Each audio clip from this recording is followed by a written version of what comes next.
Today is Thursday, November 11, 2021. Coming up on Roland Martin Unfiltered, broadcasting live from Los Angeles on the Black Star Network. We'll be joined today by Congressman Steven Horsford of Nevada, who was the first vice chair of the Congressional Black Caucus, talking about how the impact of the Build Back Better bill, the $1.2 trillion bill that President Biden will sign into law on Monday, how that is going to benefit African Americans. Also on today's show, a family of a black man killed by a Chicago cop five years ago is wondering how in the hell is he still on the force. Also on today's show, we'll focus on two national trials, one involving the three white men who killed Ahmaud Arbery. We'll talk to Barbara Arnwine, who's been on the ground fighting for justice, fighting for that family, and also the defense arrest in the case of Kyle Rittenhouse, the young white man on trial for killing two people in Kenosha, Wisconsin. Also on today's show, Alabama County is the first environmental justice investigation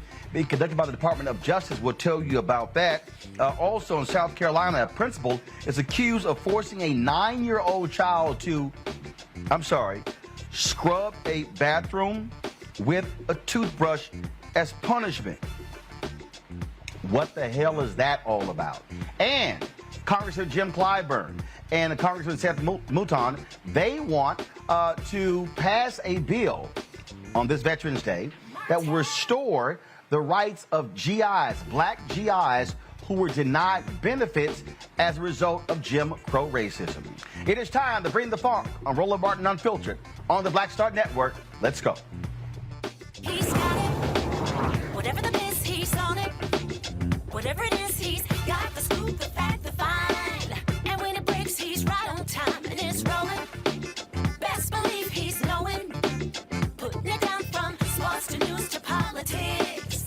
With entertainment just for kicks, he's rolling. It's on go, y'all. It's Roland Martin, rolling with Roland now. He's funk, he's fresh, he's real, the best, you know he's Roland Martin now.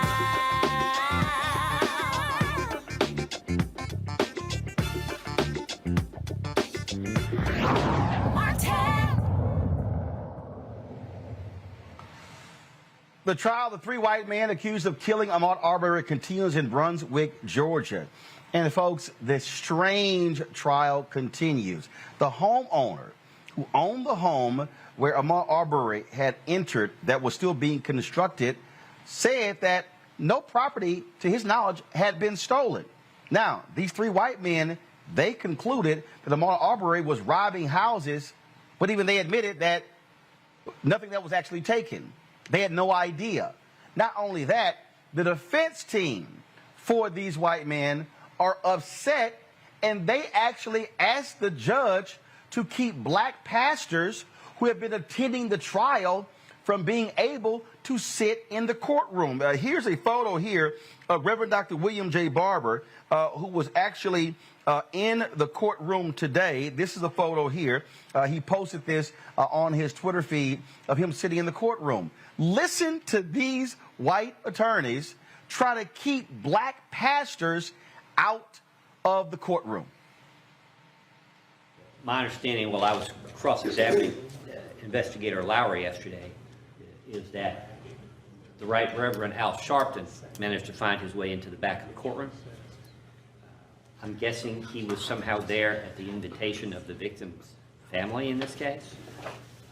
And I have nothing personally against Mr. Sharpton. My concern is that it's one thing for the family to be present. It's another thing to ask for the lawyers to be present. But if we're going to start a precedent, starting yesterday, we're going to bring high-profile members of the African-American community into the courtroom to sit with the family during the trial in the presence of the jury. I believe that's intimidating, and it's an attempt to pressure, could be consciously or unconsciously, an attempt to pressure or influence the jury. To my knowledge, Reverend Al Sharpton has no church in Glenn County, never has. Hasn't been here since Elaine Brown ran for mayor, to my knowledge. But we have all kinds of people. We have school board members. We have county commissioners. We have all kinds of pastors in this town, over 100. And the idea that we're going to be serially bringing these people in to sit with the victim's family one after another obviously, there's only so many pastors they can have. And if their pastor's Al Sharpton right now, that's fine, but then that's it. We don't want any more black pastors coming in here, or other Jesse Jackson, whoever was in here earlier this week, sitting with the victim's family, trying to influence a jury in this case. And I'm not saying the state is even aware that Mr. Sharpton was in the courtroom. I certainly wasn't aware of it till last night. But I think the court can understand my concern about bringing people in who really don't have any ties to this case other than political interests. We want to keep politics out of this case. So I'm asking the court to take appropriate steps to make sure that the gallery, which is already limited in this case, isn't being utilized for a purpose that could be viewed as improper. From state? It's a public courtroom, and I have no idea how the Reverend Al Sharpton appeared to be here. So the state had no part in that whatsoever, so the state is unaware of how that occurred or how he came to be seated with the family. If a bunch of folks came in here dressed like Colonel Sanders with white masks sitting in the back, I mean, that would be Okay, correct. I don't know. So let me tell you what I had heard at lunchtime today was, what I had heard yesterday before lunch is that there was going to be, that the Reverend Al Sharpton was going to be appearing on the courthouse and appearing with the family. I was asked at lunch whether the court had any objection to Reverend Al Sharpton coming into the courtroom, and I said, as a member of the public, there are certain limitations on what we can do here, what is going on. And what I was told was, instead of having someone from the family sitting in the courtroom, that he was going to be sitting there instead of somebody else from the family. And my comment to that was simply, as long as things are not disruptive and it's not a distraction to the jury or anything else going on in the courtroom, so be it. Well, I will tell you that I noticed him once and that was it. And the fact that nobody else even noticed that he was in here means that everybody complied with this court's rulings on sitting in this courtroom and listening to the evidence.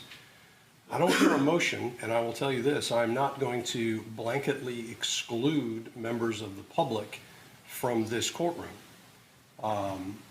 If individuals, based on the limitations that we have in the courtroom, end up sitting in the courtroom, and they can do so respectful of the court's process and in compliance with this court's orders with regard to the conduct of the trial, and they're not a distraction, then I'm not going to do anything about it. And I did not hear from anyone that there was any distraction whatsoever.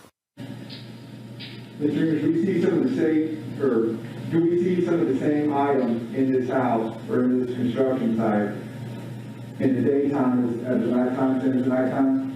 Yes. Okay. And from your knowledge, at this point, has anything ever been taken or disturbed? No, anything.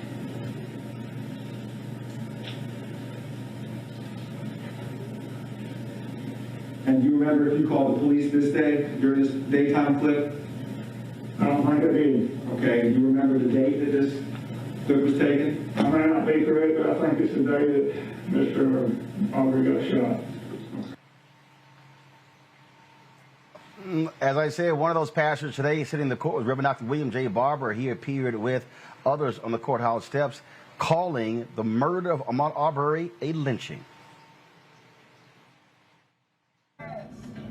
We scattered out. The Poor People's Campaign, we understand the intersection between the acts of racial violence, like the lynching of Arbery, and the police violence that leads to all these unnecessary deaths. Somebody say unnecessary. Unnecessary. But we got to understand what we have seen here with Ahmaud is not just murder, it's an act of terrorism. Yes. Yes. Yes. And America, the only way we're going to stop this is America, you're going to have to come to understand that this kind of terrorism and murder is not just dangerous to black people, Yes. it's dangerous to the entire country. Yes. Joining us right now from Brunswick, Georgia, Barbara Arnwine. She is president of the Transformative Justice Coalition. Daryl Jones, he is the chair of the Transformative Justice Coalition. Glad to have both of you. Y'all have been on the ground there from day one, focus on this. It's rather insulting, Barbara, to listen to this white attorney specifically say to the court, deny black pastors from attending. For everybody out there, y'all have been there. This is an open, as the judge said, this is a public courtroom. This is not a closed case, a closed trial. So for this white attorney to specifically ask for black pastors not to be allowed to attend is utterly shameful. It is disgraceful. And I want you to know, Roland, that this is, I would say, the fifth motion, I believe, that he has made. He's made 4 motions to ban the Transformative Justice Coalition by name, and me and some others from the presence in the courthouse. And let me be very clear, any presence at all on the courthouse grounds. Each time the judge has denied it, he said that's grounds for mistrial, the attorney has. He even in his motion, in one of his motions, wrote that the black press, the black media is how he put it, the black media was intimidating jurors by being, potential jurors by being as part of the press pool. So this man's got problems. He's got serious problems, and I'm not shocked that he said this. I sat right in that courtroom next to Reverend Al Sharpton yesterday. There was nothing, not a stir, not a look, nothing. The jury, if you're in that courtroom, you will see that the jury is intensely watching the witnesses, the judge, and all the evidence. They're reading the transcripts. They're doing all the work that they should be doing as jurors. So I just think that this man is desperate. He knows that they are in trouble. I mean, one of the pieces of evidence that was introduced today was the evidence that the homeowner believed that there was this white couple that was actually doing all the thieving, and that he actually called the police on them twice, and he actually called the police on them a third time when he thought he had found out where they lived. You don't hear anything about anybody going to, quote, investigate these white people, to identify these white people, but he believed they were the thieves who had taken items from his home, and he said Ahmaud never took a thing, not one thing. Daryl, this is pure racism by this attorney, to be targeting black people. How in the world is somebody black intimidating the jury by sitting in the courtroom listening to the proceedings? And Roland, thanks for having us on, and that's an excellent question. And one of the things that's been consistent from the defense team has been this, the issue of race, right? They wanted to ban the Transformative Justice Coalition because they said we were going to bring 20,000 people into Glenn County and put them on the courthouse steps and intimidate the jury. They wanted to ban the black pastors. They wanted to ban the black media. Now they even wanted to go as far, and they succeeded in banning black jurors. So there has been a consistency to what they've done, and that is they wanted to ban anything black because, it's not a question of intimidation, because there's been no intimidation that has gone on here. The only thing that's been intimidating is that, their presence in the courtroom is intimidating themselves. We are there, right? When Pastor William Barber came in, he wasn't in the main courtroom. Right. He was in an overflow courtroom. Right. So they never even saw him. He was out of the vision of the attorneys as well as the jury. So, it's just a horrible argument. So, but they know that it ain't stopping. They know that we've been out marching. They know we've been out in the community. They know that Reverend Jesse Jackson is on the way. They called him out saying that he was there. They ain't seen anything yet, Roland. Reverend Jackson is coming, and it's not going to stop because this family, the Arbery family, it's not about trying to intimidate a community. It's about trying to support the family. And that's why Reverend Sharpton came. That's why Reverend Barber came. That's why Reverend Jackson is coming. All of them have been invited by the family to come and provide their support. That's what this is about. It's bad lawyering on their side to try to, do what they're doing and banning blacks. Really, is what they want to do, is just ban blacks from the courtroom. And, interesting, Roland, one of the things that Barbara and I always discuss, right, is that this is what they do when the nation is watching. Yes. Can we imagine what they've done in the cases when no one has been watching? That's the scary thought. And I want to point out also, Roland, when you are saying it's racist, be clear that every morning there are pastors out in front of the courthouse praying with the family. And you know why they haven't complained about them? Because most of them are white.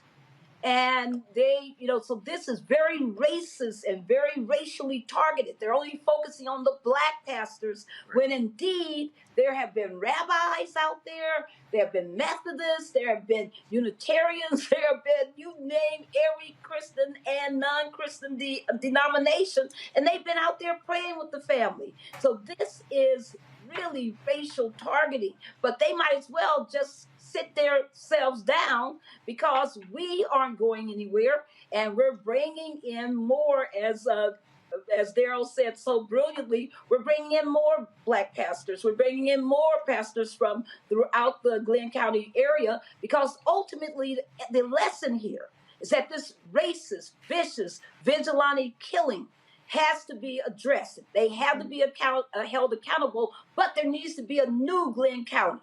Because the fact that you got this kind of racial segregation, this kind of inopportunity that exists in Glenn County, that has to be addressed. And there's no racial justice until you address it. And they're scared because they see a new order coming. There's a new political order. He's correct.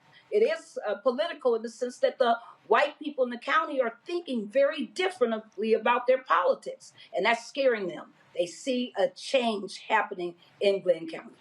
And, Roland, if I may, adding that's what I find to be most laughable, the fact that he specifically said black pastors. He didn't say pastors. Yes. He specifically said black pastors. Daryl, go ahead. Yep. No, and Roland, one of the interesting things that Barbara was laying out is that Glenn County is changing. And it's changing because, one of the things that we noted in this trial during the beginning stages of questioning were the number of white jurors here in Glenn County that were saying that they thought that the actions of these defendants were despicable, right, and just against them, and that they formulated prejudiced opinions about them already. So in terms of the changing dynamics, it's there. You got to remember that Goff is the same one who made this motion about banning the black pastors, is the same one who made a motion that said that his client can't get a fair trial because there are not enough uneducated white males on the jury. No. He says there's not enough Bubbas and six packs on the jury. Wow. It is. Look, I understand the whole point of being able to defend your client. But what we're seeing here is pure racism coming from these lawyers. And thankfully, this judge rejected their pleas. Y'all have been doing some great work there. We live streamed the rally that you had earlier. And we certainly thank for the hard work that y'all are doing there on the ground, standing with that family. Daryl Jones and Barbara Arnwine, we appreciate it. Thanks a lot. Thank you, brother. Thank you so much, Roland. All right, I want to bring in my panel right now. Reese Colbert, founder of Black Women Views. Dr. Greg Carr with the Department of Afro-American Studies at Howard University. Demario Solomon Simmons, civil rights attorney, founder, Justice for Greenwood. Glad to have all three of you here. Reese, I was sitting here listening to that attorney, and all I could hear in my head of you unleashing Piers Morgan level F-bombs at the white supremacy that was just dripping out of his mouth. Yeah, and I have some F-bombs coming right now, because what I have to say is, if y'all are so motherfucking intimidated by the presence of black people, why don't y'all leave us the fuck alone? We wouldn't even be in a trial for these motherfuckers if they had just left Ahmaud Arbery alone. He was minding his black ass business, jogging, committing no crimes, when these white men happened upon him and decided to be slave patrol vigilantes and lynch him. So there's this whole notion of intimidation is bullshit. Look at Trayvon Martin, walking home, minding his business, and somebody decides to be intimidated by him, George Zimmerman, and murders him. You had Botham John, who was in his apartment, his own apartment, who gets murdered because the woman is scared. You in his apartment. Breonna Taylor, she's in her bed. She's in her apartment. And this is just the common theme of people claiming to be so damn intimidated by Black people while seeking us out for violence. And they're the ones that are intimidating. So I'm sick of hearing about intimidation. It's about the fact that these people believe that Black people moving freely is an affront to their white supremacist need to oversee our every move. It's legal. It's perfectly legal. It's actually allowed by the rules for the public to come. It doesn't matter who you are. There's no restriction on it. They're not being disruptive. They had to be told that Reverend Al Sharpton was there. So this is really a further just white violence. The rhetoric and the antics and the motions are flat out white supremacist violence. It's disgusting to even be subjected to it. And I just can't even imagine what Ahmaud Arbery's family is going through. Yeah, you damn right they need all of the Holy Ghost, the Lord, Jesus, every Black pastor descending on them just to keep them going, because I'm disgusted sitting here listening to the shit. And these people say this and they have no sense of humanity, of decency, and shame. None of it. It's disgusting. I am sick of it. I want everybody, Black, white, Latino, Asian, every person of faith that can descend on that courtroom and show them that a human being was lynched in 2020, and it took the outcry of the public to even get to that damn trial. That's what I want to see. And if you're intimidated, good. Maybe you'll do the right damn thing for a change. Mario, I have, over the years, I've covered trials. I've witnessed trials. I remember when Michael Irvin was on trial and Troy Aikman came to the courtroom to stand with his wide receiver. The judge, Manny Alvarez, called him into the chambers and said, look, as long as you're not a disruption, as long as you don't do anything in particular, if you just simply sit there like anyone else, did not want signing of autographs and taking pictures in the courtroom. And Troy Aikman said, absolutely. Trials are public. This is one of the most racist things that I have ever, I've seen a lot before. This is probably one of the most overt, blatant, racist requests I have ever heard from an attorney to specifically bar Black pastors. When you heard Barbara and Daryl say that there are white preachers who are standing with the family of Ahmaud Arbery. Yeah, Roland, thanks for having me on once again. Good to see all the panelists. You know, this is something that should have been struck down more forcefully by that judge. I'm very disappointed that the judge did not admonish him, sanction him, and he should be sanctioned by the bar. I'm hoping that a Black attorney down in Georgia, maybe my good friend Chris Stewart in Atlanta, will file a bar complaint, because that is ridiculous. And we already know this judge is sympathetic to this type of racism because he allowed this trial to move forward, knowing that they were striking Black jurors illegally against what's called Batson. So this is something that's, I'm right like Reese, it's sickening. It reminds me of a case I had here in Oklahoma where my client was impacted or encountered a white security guard. The security guard had no reason to encounter my client. My client was driving away from the security guard, and he shoots him in the back, through the neck, paralyzes him, and kills him. And then the security guard said he feared for his life, because the reality is that our bodies is considered a dangerous weapon. And Reese had it just correct. They don't like to see us be able to move around freely. So, you know, this is just ridiculous. But that judge had a duty, and he failed the duty to admonish.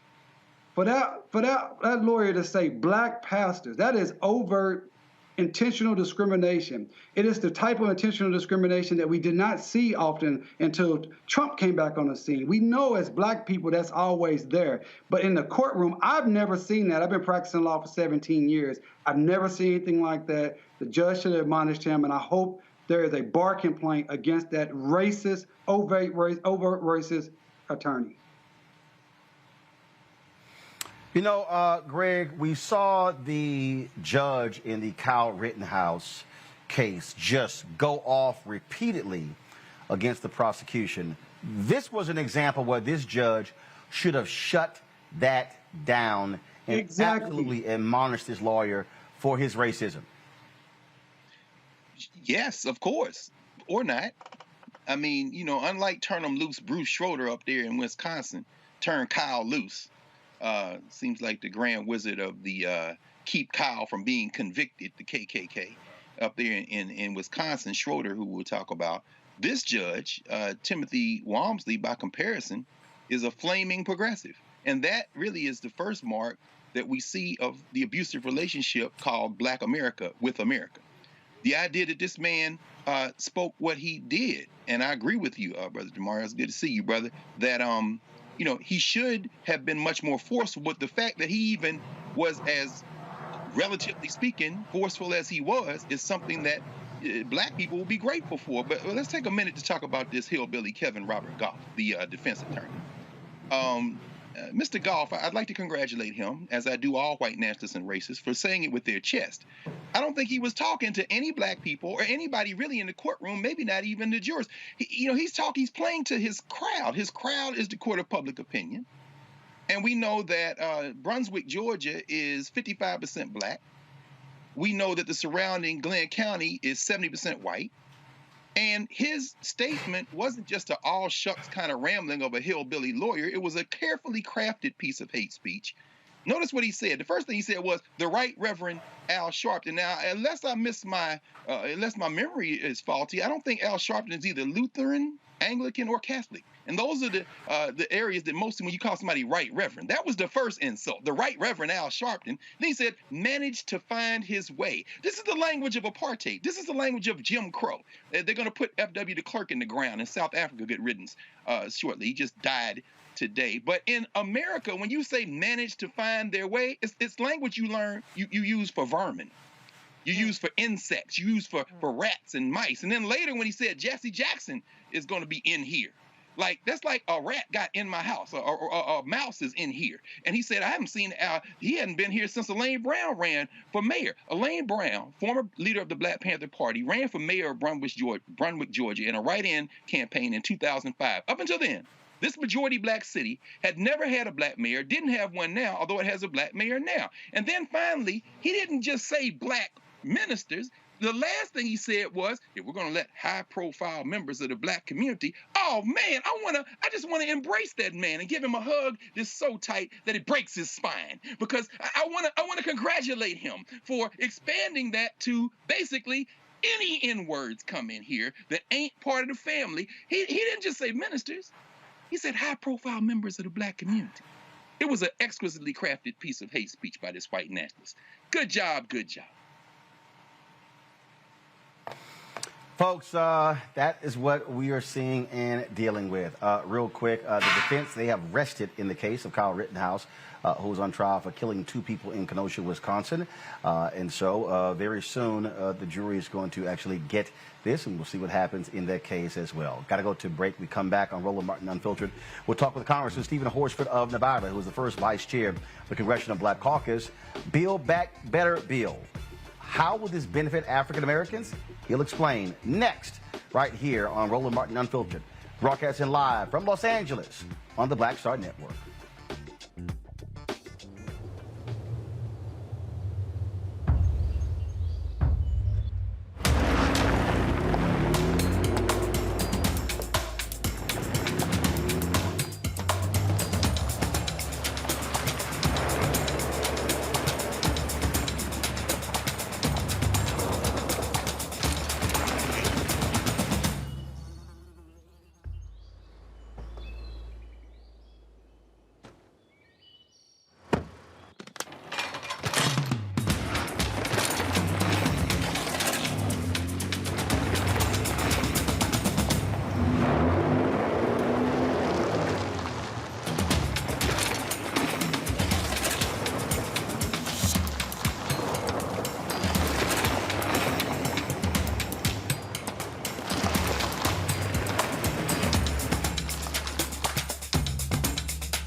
Betty is saving big holiday shopping at Amazon. So now, she's free to become Bear Hug Betty.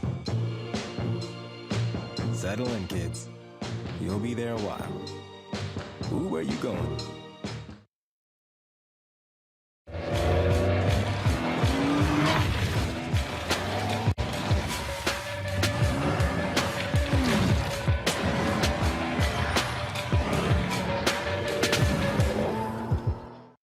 Hi, everybody. This is Jonathan Nelson. Hi, this is Cheryl Lee Ralph, and you are watching Roland Martin, Unfiltered.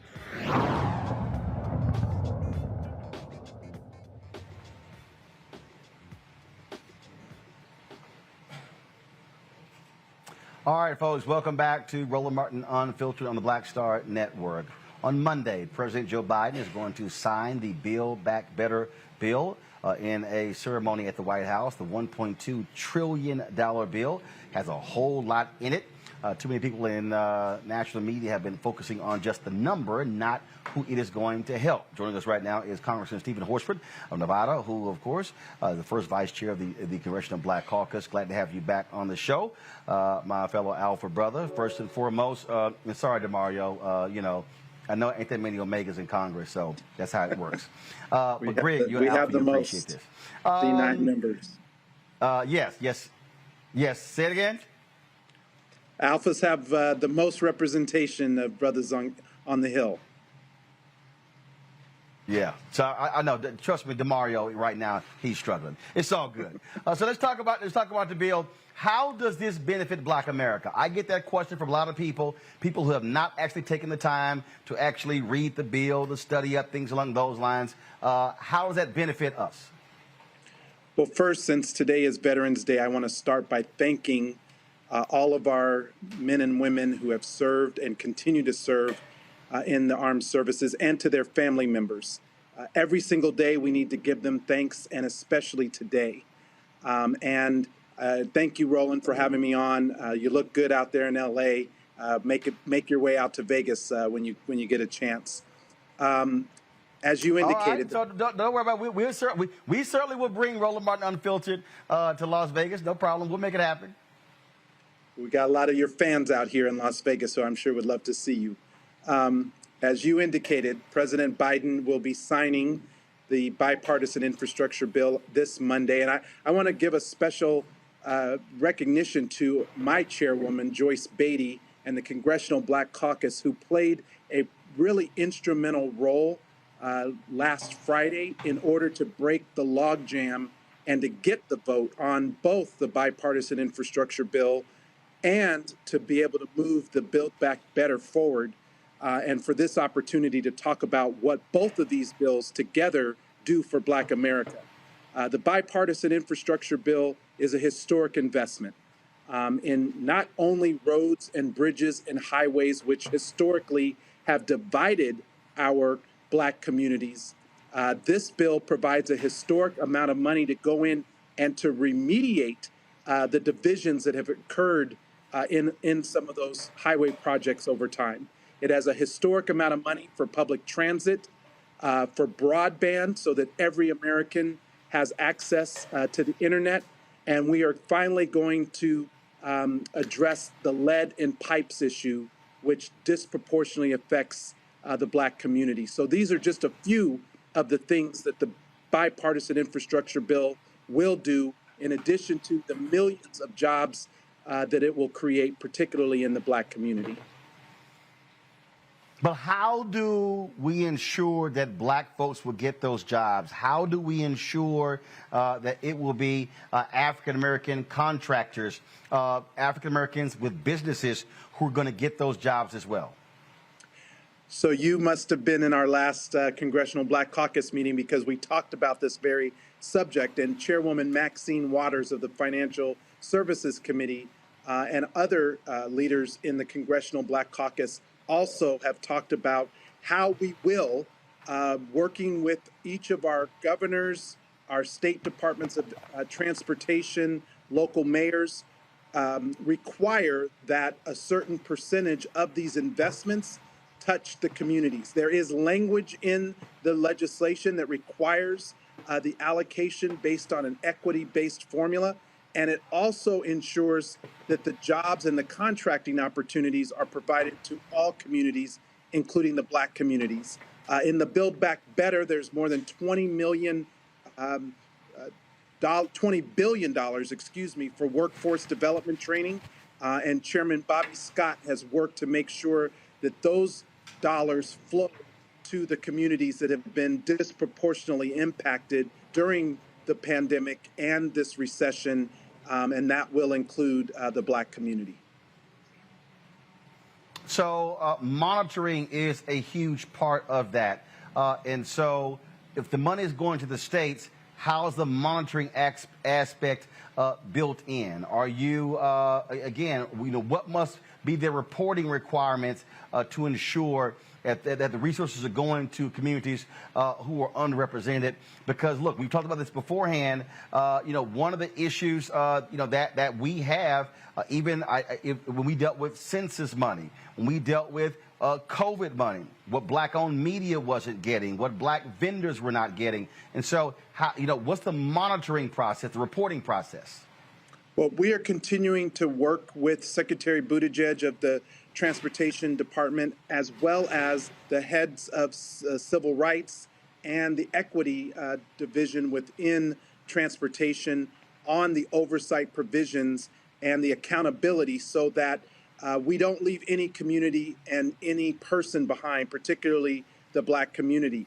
And as we work on the Build Back Better Act, which is the second portion, not just the physical infrastructure, but the human infrastructure, it's also putting in place a number of the key equity provisions that I've worked on as a member of the Ways and Means Committee to make sure that those dollars flow to Black contractors, to the Black community, to nonprofit organizations, as well as to individuals seeking employment. The Build Back Better plan, for just a moment, is also a historic investment. It's about $1.75 trillion that will help lift about 50% of Black children out of poverty with the child tax credit, which is actually a tax cut for the majority of Americans. In my district, it's about 92% of children who are benefiting from that child tax credit. And that is something that the Black Caucus worked to make sure got extended.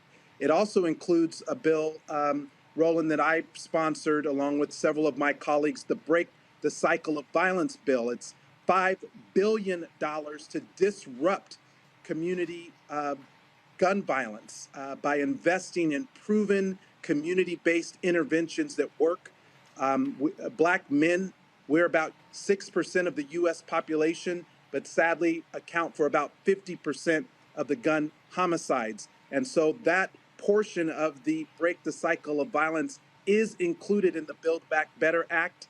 And I'm really excited that we're going to be able to make a historic investment into Black communities to disrupt gun violence. And lastly, we have historic investments in lowering prescription drugs and healthcare costs, and investment in clean energy, everything from clean water to clean energy that's going to create millions of jobs that our community will be able to participate in while we reduce energy costs for consumers. One of the things that what happens when these bills get passed, signed into law, people don't know. They don't know what's in them. They don't know how to access it. And so what are y'all telling, frankly, the White House? What are you telling this federal government that they're going to have to do to let people know? Because unfortunately, we know insiders, they are already lining up. We know the construction companies and others are lining up to try to get these billions of dollars. And so what about that as well, the outreach to get the information to the people so they know that the money is there and how they can access it? So the Congressional Black Caucus is already organizing a number of what we call town hall events in each of our districts. As you know, Roland, we have now 58 members. Now with Shontel Brown being sworn into office, it's our 50th anniversary, and we represent more than 17 million Black constituents across the country, in addition to everyone else that we represent. And so we are literally taking the provisions of these bills to our constituents, to our districts, to our community, and promoting how people will be able to access the jobs, the contracts, and the investments. Again, we've got a long way to go to make sure that we get the second portion of that Build Back Better passed. And I want everyone who's watching to continue to reach out, to talk to your senators in particular, so that they support that measure as it moves out of the House and into the Senate, because we need their help and their votes to get it across the finish line. We're also continuing to push on voting rights, on the George Floyd Justice and Policing Act, because we know that those are important priorities for the Black community and for the Congressional Black Caucus as well. All right, Congressman Steven Horsford of Nevada, we surely appreciate it. Thanks a bunch. Thank you, Roland. All right, let me start with the alpha amongst us, Greg Carr. Greg, the point making there, when we talk about this $1.2 trillion, sorry, DeMario, membership has its privileges. When you talk about that $1.2 trillion, again, what often happens is we don't know about it until it's too late. And all of a sudden, the money's all gone. This White House, this Congress, they are going to have to make a concerted effort so people know to ensure that those unrepresented are getting access to the dollars. And sure, President Biden, he's signing the bill into law, this infrastructure bill, on Monday. Okay? When Vice President Kamala Harris comes back from France, guess what? Biden and Harris need to be on the road. Every cabinet member. They need to be good. And here's the deal. Don't go to just blue suburbs. Go to the brokest, reddest, whitest, MAGA-loving places and say, yeah, y'all broke, your bridges are jacked up, your health care is jacked up, your water is jacked up, we passed this stuff for you. That was I kept saying that was the biggest, and I told Obama to his face. I told Valerie Jarrett that. I said, y'all got to go to the belly of the beast and let them know we made this possible, and the folk y'all keep voting for voted against it, and this actually can help you. I wish they would have listened to you, Roland. We saw the former president of the United States, who often finds his most courageous moments when he's completely powerless to act, in Scotland, wagging his finger at the leaders of the world on climate change. And President Obama, again, a day late and a mint short. In a fantasy world, sure, they would fly right to Richmond or take the train, Amtrak, right to Richmond, Virginia, and start there. Now that they've elected a white nationalist governor, and say, we dare you, Mr. Governor-elect, to block this money that's coming to the citizens of Virginia and all you toothless hillbillies that ran out there screaming CRT and voted for this white nationalist. You're about to receive an infusion of funding for everything from the child tax credit to improved access to health care. That is, if he doesn't block it. Not only would they not go to the blue areas, I'd go to the blood red areas and wage a complete and utter political war. But they're not going to do that. Hell, they won't even go mess with that cosplay coal mining coal baron sitting in West Virginia trying to become the state's first billionaire. They scared of Joe Manchin.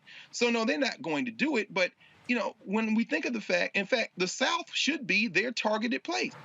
3 out of every 4 students that goes to an HBCU is Pell Grant eligible. There are billions of dollars in this grant, in this bill for Pell Grant students, and 40% of the students who were enrolled in undergraduate school in the country are Pell Grant eligible. I go to Georgia, I go to Mississippi, be like Sherman, march a blazing path through the South. And then finally, and Steve Horsford knows this, our frat brother, as we know, Steve knows this, Brother Horsford, Representative Horsford, his 4th congressional district in Nevada is, there's 40-some% white, but there's a plurality of Black and Spanish-speaking voters, and all the Spanish-speaking voters aren't so-called Hispanic. There are others as well, and you got Native Americans out there. Look at the expansion of healthcare benefits. Look at the expansion of everything from rural partnership programs for these indigenous communities where they're finally going to get electrified and get service out there and broadband service. I go to West Texas, I go to El Paso, I would blaze a trail through Nevada, Iowa, Idaho, not to neglect all these places where people did vote, for the people who passed this, but go to those other places too and dare them, posterize them, because as they say in Game of Thrones, winter is coming. 2022 is coming.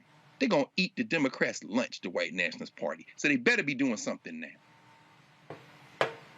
You know, Reese, you've already got Senator Mitch McConnell calling it a godsend, this bill. Guess what? Send Harris to his hometown and stand there and say, Kentucky, thank the Democrats for making this thing possible. See, I believe in hand-to-hand combat, Reese. We know you believe in it as well. I believe in being in somebody's face. I'm talking about go to the hometown of, go to Florida and sit here and say to Scott and say to Marco Rubio, this is what we're bringing, and then go to their precinct where they vote and hold an event. Do the same thing in South Carolina to Tim Scott. I would sit here and target all these fools, and I would sit here and look them in the eye and say, and I would stand. In fact, I would be so brazen, Reese.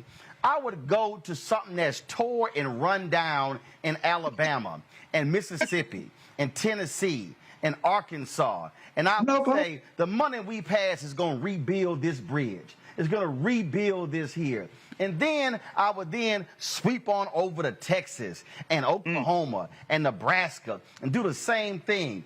This is how Democrats have got to respond, and then say, I dare y'all call this communism. That's right. I agree. And, you know, I think that we will see a bigger blanketing of the country from Democrats. But to your point, are they going to go in these super red areas? I think perhaps Secretary Pete would, but I haven't seen as much of that from, you know, the other star players. Obviously, Vice President Kamala Harris. She did travel quite extensively. She traveled to Las Vegas. She traveled to the Bronx, New Jersey, several places. These are blue, heavily blue areas, but you cannot also neglect your base. You had Secretary Fudge and EPA Administrator Regan, who were also, you know, touring Flint and Michigan and areas like that, Detroit. And so I think that they could always do more in terms of really selling the package. And I think that, you know, even when Vice President Kamala Harris is out there, people say you want to see her, and then people don't really cover it. But I still think that she will definitely be out there really selling this bill. But the one point I wanted to make, though, was I think that the administration and the Democrats have to be very careful to make sure that they are being consistent and relentless in messaging what this bill is about. Congressman Horsford mentioned his $5 billion gun violence plan, which I think sounds amazing, but I saw immediately on social media people, you know, picking that up and saying, oh, you're telling me that money for the police is for Black people? And that's not what the bill is suggesting at all. It's for community-based violence prevention programs. So there are certain ways where Democrats do stuff that's positive that gets spun into something that's negative. So I hope that if I would have been able to ask him a question, I would have said, can you clarify that point? I didn't see police mentioned at all in the bipartisan infrastructure bill, except for to define, you know, climate change type of things, but certainly not for additional funding. So I want them to be very disciplined with their messaging, very consistent, blanketing it, people being on the same accord and getting out there. Congress people need to be in their districts. The cabinet officials need to be out. Everybody needs to be out selling it, and they still got to finish the job with the Build Back Better plan. I'm trying to tell you, DeMario, you got to get in that face. And you have to use real life examples. You're talking about the electric grid, you're talking about bridges, you're talking about ports, you're talking about all types of infrastructure. And again, what you do is you go to something that's broken down and they've been trying to get funded in Oklahoma. And you stand there and you say, I dare any Republican to convince me that fixing this bridge is communism. See, that's what you have to do. And then you sit here and you tell the people in the community, and they likely voted red, and you say, we passed this bill to ensure that y'all are able to be able to cross this path. Joe Madison says all the time, you got to put it where the goats can get it.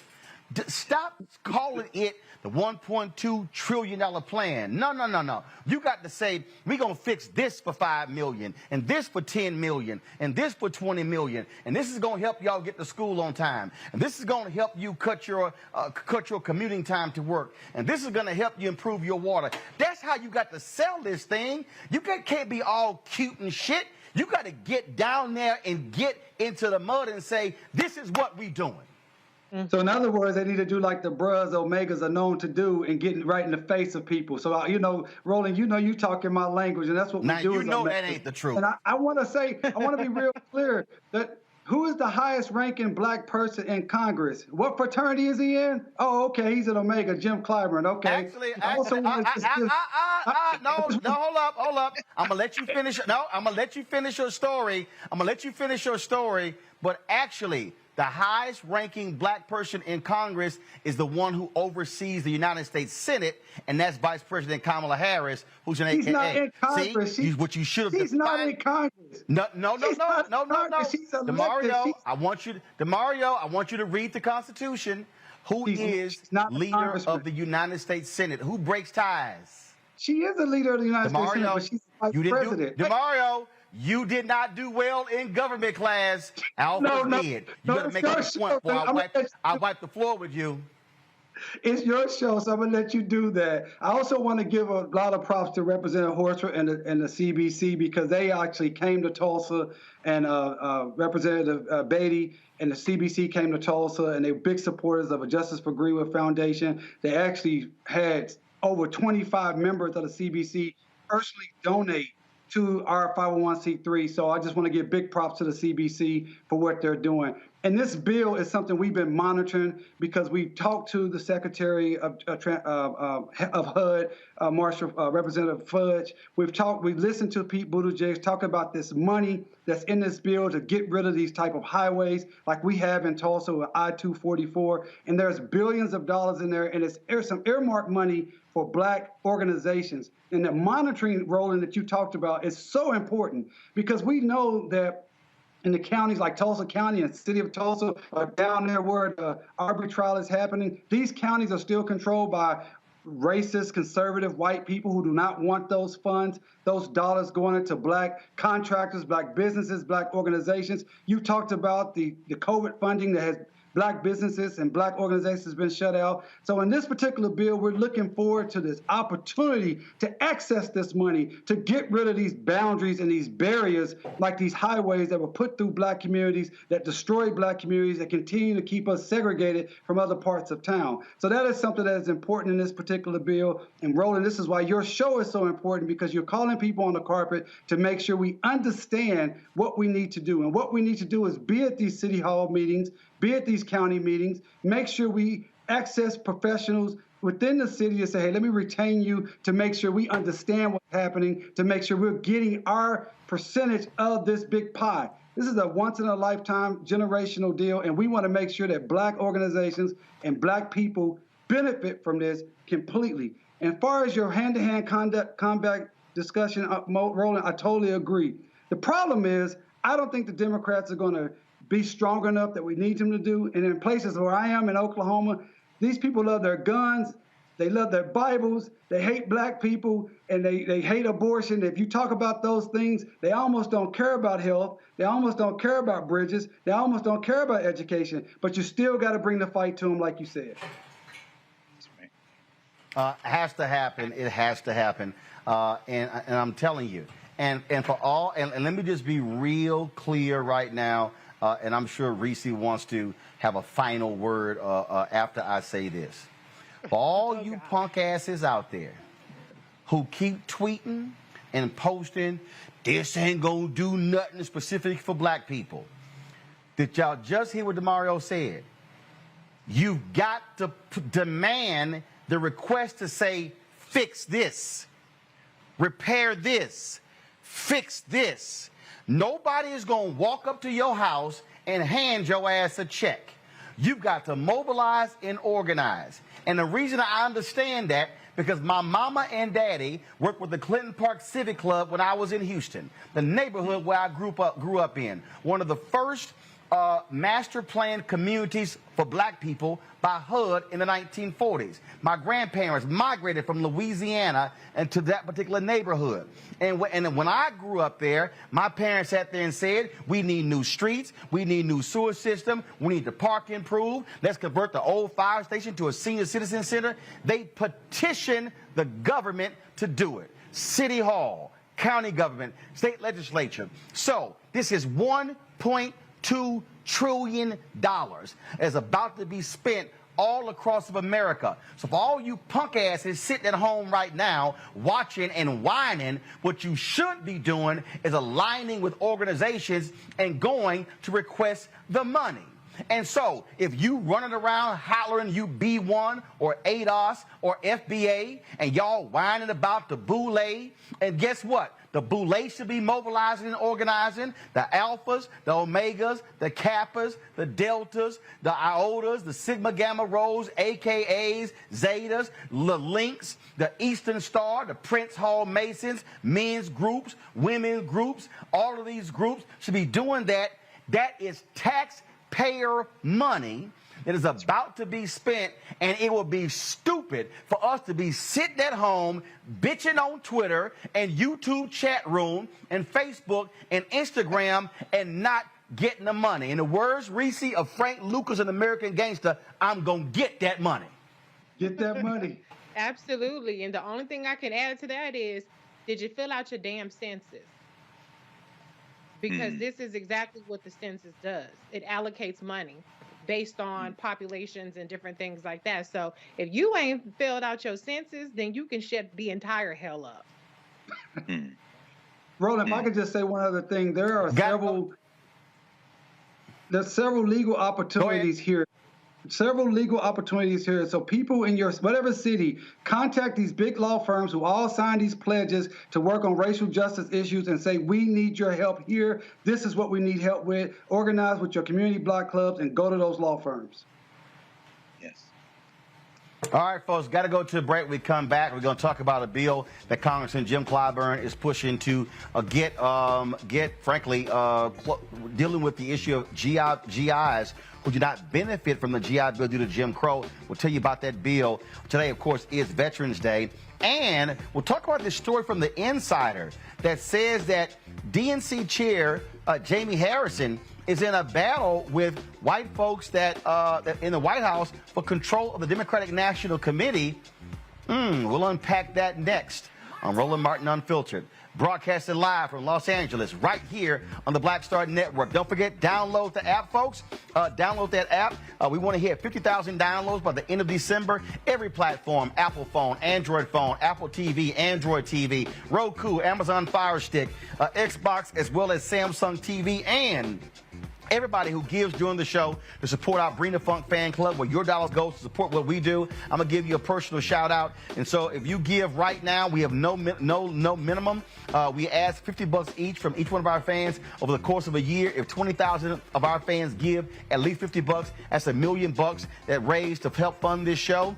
And so we want you to, but if you got 25, as Greg say, you got $1 or $5. Put the graphic back up, please. As Greg say, put 5 or 10 on it to make this happen. Cash App, $RM Unfiltered. PayPal is R Martin Unfiltered. Venmo is RM Unfiltered. Zelle is Roland at RolandSMartin.com. Roland at RolandMartinUnfiltered.com. We giving you stuff MSNBC not gonna give you. CNN is not going to give you.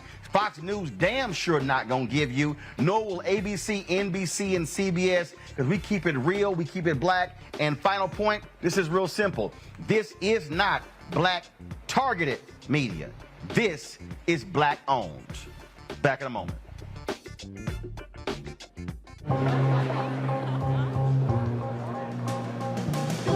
Are the stars out tonight?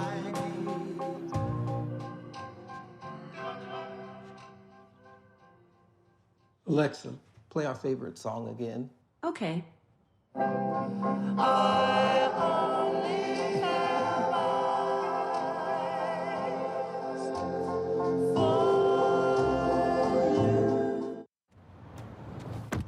Oh, that spin class was brutal. Well, you can try using the Buick's massaging seat. Oh, yeah, that's nice.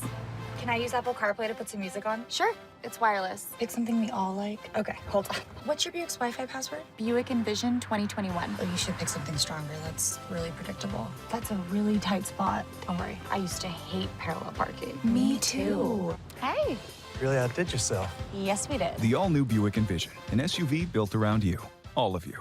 Once upon a time, there lived a princess with really long hair who was waiting for a prince to come save her. But really, who has time for that? Let's go. Feeling myself. I'm feeling She ordered herself a ladder with Prime one-day delivery, and she was out of there. I want some hood girls looking back at it and a good girl in my tax bracket. Now, her hairdressing empire is killing it. And the prince? Well, who cares? Prime changes everything. Hi, I'm Eric Nolan. I'm Shantae Moore. Hi, my name is LaToya Luckett, and you're watching Roland Martin Unfiltered.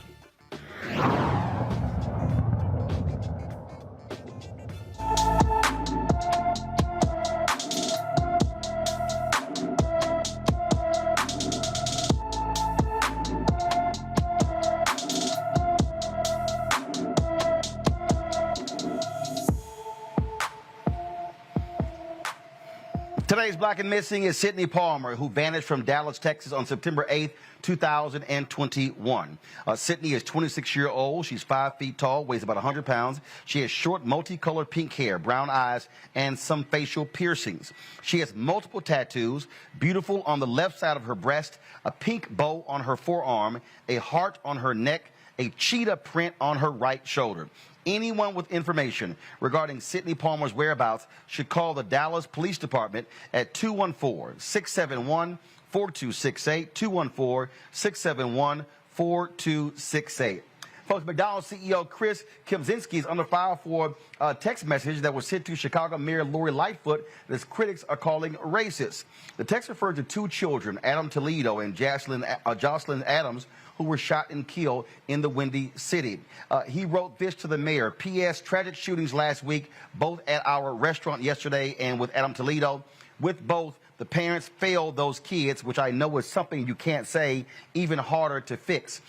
Critics have jumped on him, some demanding that he actually resign as president and CEO.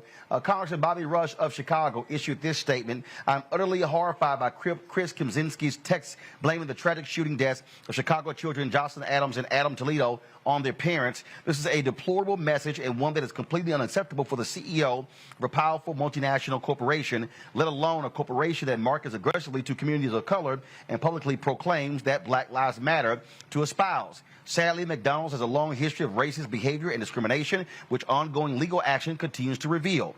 McDonald's would not be the multinational corporation it is today if not for the Black customer base that has long provided and continues to provide enormous profits. The Black community deserves and demands far better responses and far better treatment from McDonald's and its top leaders. As a member of Congress and a Black man who has long fought against racism and discrimination, I join with others in demanding that Chris Kempczynski be fired or step down immediately. Now, the CEO, he offered an apology after meeting at the company headquarters with a variety of internal groups. This is what he wrote to the McDonald's team. I recently learned that a text message exchange between me and the mayor of Chicago was made public. The text exchange took place after I had welcomed Chicago Mayor Lori Lightfoot to MHQ in April. That's McDonald's headquarters. The preceding day, a shooting at a McDonald's drive-thru in Holman Square took the life of a 70-year-old Jocelyn Adams. This tragedy came soon after 13-year-old Adam Toledo was fatally shot by a police officer in Little Village. These horrible deaths were painful for Chicago and our McFamily, made more so by the fact that they were both just kids.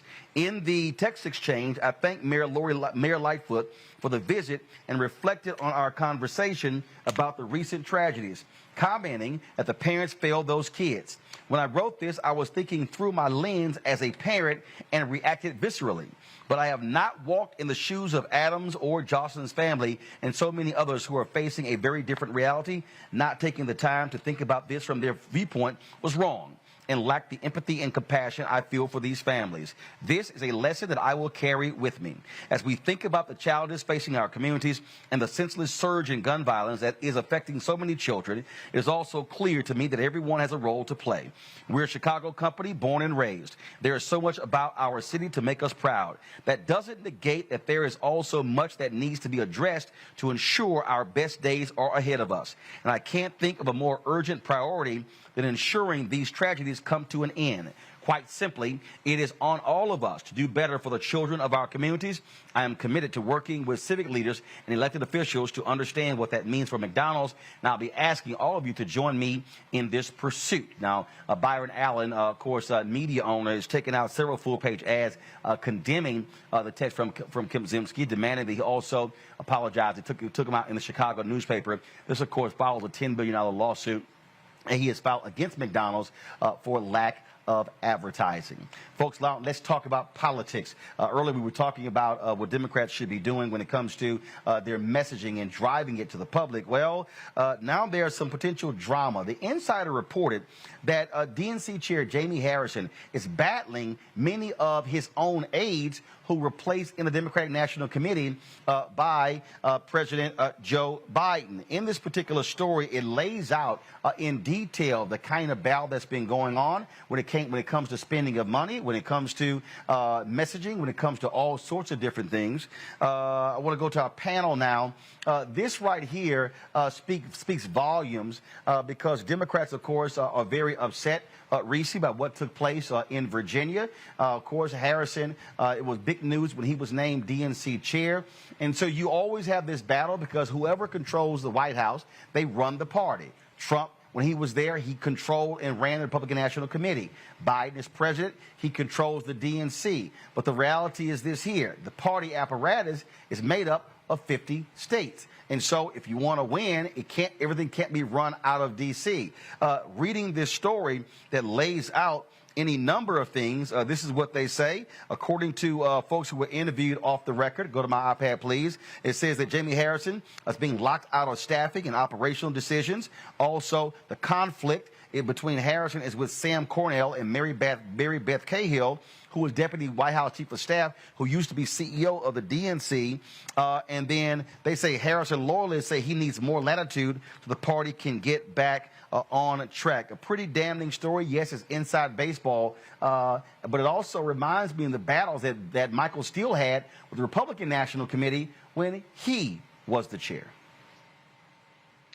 Yeah, I mean, did they put Jamie Harrison in place so that he can win, or did they put him in place so that he can dunk on people on Twitter with these very, clever tweets that he does and dragging people like, hey, I do that, but I'm not going to be the DNC chair. So, it's interesting how they put Black people in these places and they don't really set them up to succeed. We know that the Democratic Party, I say this all the time, still has a white is right problem. And that's why you have the people who are actually making staffing and financial decisions are the white folks still running the ship.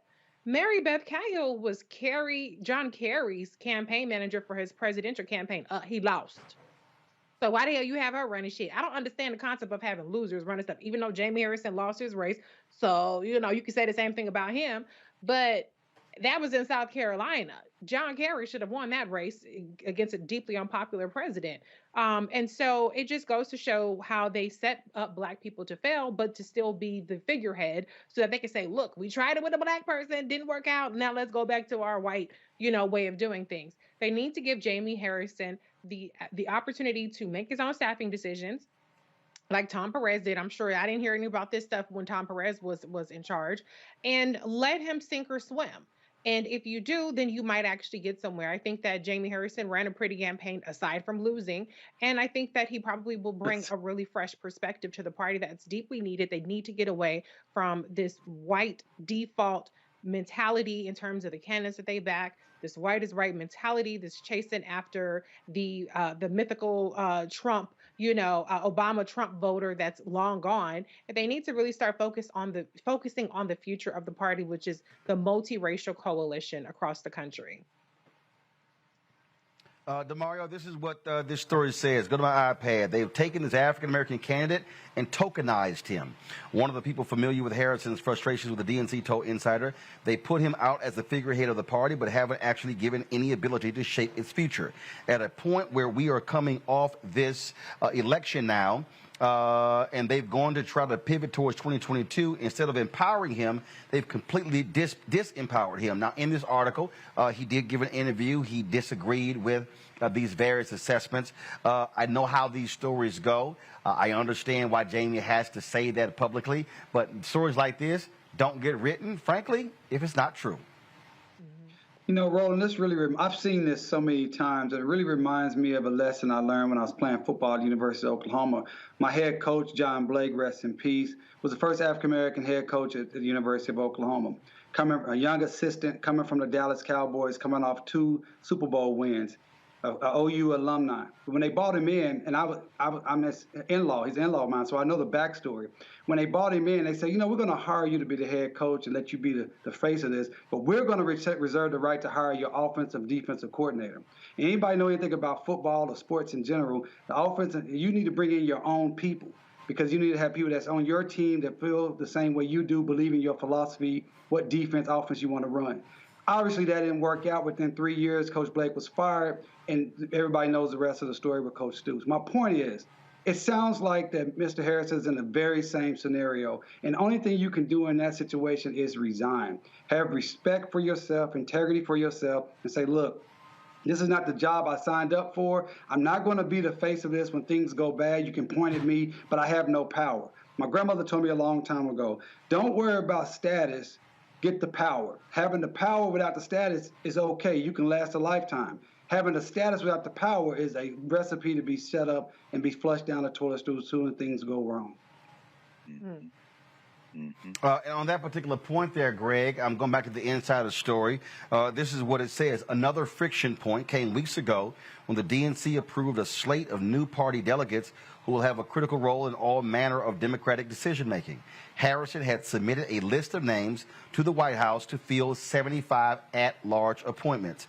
But the White House rejected nearly every name he wanted, according to 2 people familiar with the interaction. The point that DeMario makes there is very clear.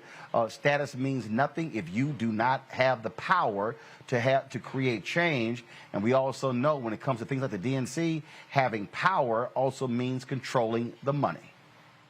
Yes, sir.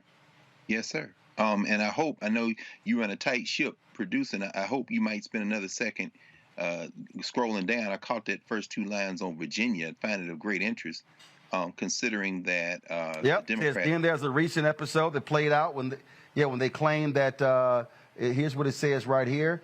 When Harrison hit the trail in Virginia, he needed a driver and staffers. He had spent months marshaling party support for what was supposed to be Terry McCullough's victory against the GOP candidate. But when he arrived in the Old Dominion for the final week of the crucial off-year gubernatorial race, he had to borrow a low-level staffer from an outside Democratic group.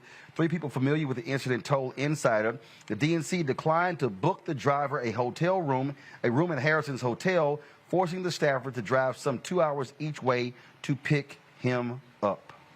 Wow. Yeah, DeMar, I have to agree with you, brother. I mean, at some point, you have to have some self-respect. But one of the reasons I think that Jamie Harrison was picked was that he was thoroughly vetted. They know Jamie Harrison ain't going to bite that hand. Jamie Harrison is a faithful party soldier, just like those Democrats in Virginia that didn't stand up when Justin Fairfax was screaming, please, I want this investigation to go on, and asked 2 black women prosecutors in Boston and Durham to pursue this, and effectively cut the throat of somebody and stood with that soft white blackface wearing nationalist Ralph Northern and that Attorney General Herron, and basically gave the state to the white nationalist party 2.5 years ago. Jamie Harrison been vetted. He ain't gonna bite the hand. He's gonna salute the soft white nationalists and the Democratic Party and that machine in the White House, and they're going to go down and we're all going to suffer. The Democratic Party seems hell-bent on destroying whatever even nominal resistance there is in this country to white nationalism. Now, the simple fact of the matter is that when we look at the history of the Democratic Party, we understand that, wasn't it Ron Brown? Ron Brown was the first DNC chair, black DNC chair, wasn't he? I'm trying to remember. But he was first. right? And if we remember how he got to be the chair, it wasn't because they wanted to do it. Jesse Jackson in 84 and 88 had basically blown up the party, and they were going to have a brokered convention in 88 in Atlanta. I remember because we were in law school, we was going to go down there. We was like, we're just going to tear this motherfucker up. Let's go. And in the week before the convention, when they nominated that stooge, the Caucus, Jesse released his delegates to support the caucus in exchange for getting all those seats. Joe Lewis's son got one, his son got one, but Ron Brown was made the chair of the party, and that was the person who basically was the architect of the victory of Bill Clinton in the next election cycle, even though he only won with a plurality of the votes. Why am I bringing it up? That was probably the last successful DNC chair. No shade on Donna Brazile running Al Gore's campaign, who basically lowered the flag and conceded in Florida when they decided not to fight like they should fight. These white boys are not built for war. And the only time that any political party in this country has served the interests of black people is when we have turned our backs on them and waged a war.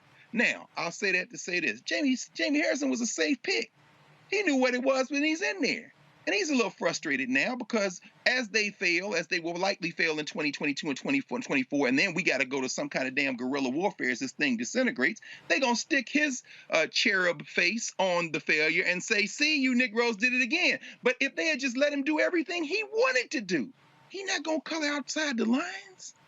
Ask Justin Fairfax. Bottom line here, folks, this is real simple.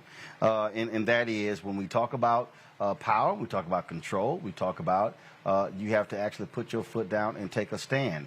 I'm quite sure that one of the areas where Jamie Harrison is ruffling some feathers, just like Michael Steele did, is who are the vendors. He probably wants more black vendors doing things in there. And so this is also where, and let me say this. Yeah, go ahead. I just want to say the Democratic Party, the DNC, has raised over $100 million to date. And y'all can't even give Jamie Harrison a driver and put his person up in a hotel room. That's why I said quit begging us for some damn money, because y'all ain't even spending it right. But it just goes to show the level of contempt that they have for him, that he's not even afforded the basic necessities or benefits that any other Democratic, national convention chair would be afforded. That's actually really disgraceful and insulting. And it really shows a lot. I'll tell you right now, point blank. I publicly said to Jamie, fire the entire DNC media team because they damn sure don't know how to create viral videos or how to drive messaging. I mean, so there's a fundamental problem there. And so, again, if you read the story, Jamie has denied a lot of those different things. He gave an on-the-record interview. Yeah, we know he had to do that, but the bottom line is this here. This article was a shot across the bow. And so I dare say, and here's the other deal. Who is Jamie Harrison's greatest benefactor? Congressman Jim Clyburn of South Carolina. So Congressman Clyburn, that's one of those things where, remember, Joe Biden ain't in there without you. That's where you make a phone call and say, Joe, get this shit straight or we're going to have a problem. See, to me, this is not a long conversation. And I know, and again, I said earlier, hand-to-hand combat. See, hand-to-hand combat, y'all, ain't always with your enemy. Sometimes it's with your allies. Come on, that's right. I mean, this is politics, and politics is about who gets what, when, where, and how. It's about the allocation of resources. It's not about showing up at the Sunday school and saying, we love you. How are you going to slice the pie? And you're right. Representative Clyburn, my frat brother, he said that Joe Biden would remember us, right? That's what he said. Well, he's not remembering Jamie Harrison, and Jamie Harrison is analogous to us as a people. The lack of disrespect that Reese was talking about, they wouldn't even give him a driver because that's how they see us as a dispendable. We don't need to do those things for black people. Bottom line is this here: if you're gonna swing, and you might sometimes have to hit folk who you like. And so I did reach out to Jim Clyburn. He's traveling today. And so I wanted to have him on to talk about the story we're going to discuss next after this break, and that is trying to restore some of the racial inequities for the GI Bill. I did reach out to Jamie Harrison as well. They tried to get him on the show anyway to talk about what's next for the Democrats, so hopefully we'll make that happen as well. Got to go to break, pay some bills. First of all, let me thank Amazon, Nissan, and Buick for being partners with us here at Roland Martin Unfiltered. We appreciate appreciate those who spend money with black-owned media, because as black folks, we buy their products as well. And so, got to go to break. We come back on the flip side. We'll talk about on this Veterans Day, this bill from Congressman Clyburn dealing with the GI Bill and Jim Crow. We'll unpack that next on Roland Martin Unfiltered, right here on the Black Star Network.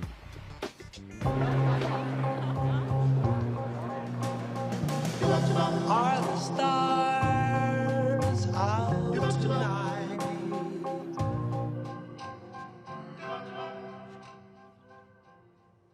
Alexa, play our favorite song again.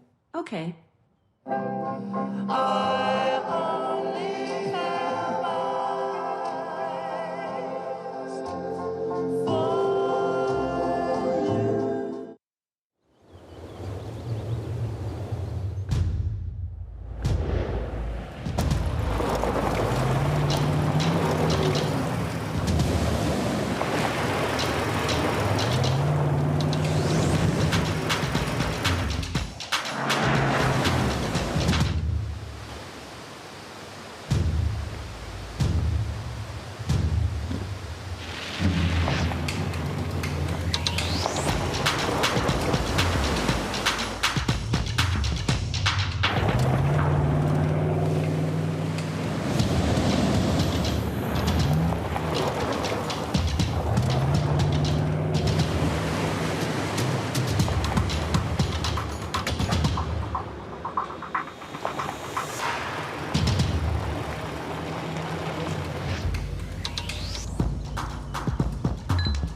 Maureen is saving big holiday shopping at Amazon, so now she's free to become Maureen the Merrier.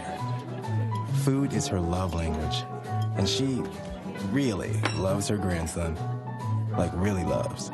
Hello, everyone. It's Kiara Sheard. Hey, I'm Taj. I'm Coco. And I'm Lily. And we're SWV. What's up, y'all? It's Ryan Destiny, and you're watching Roland Martin Unfiltered.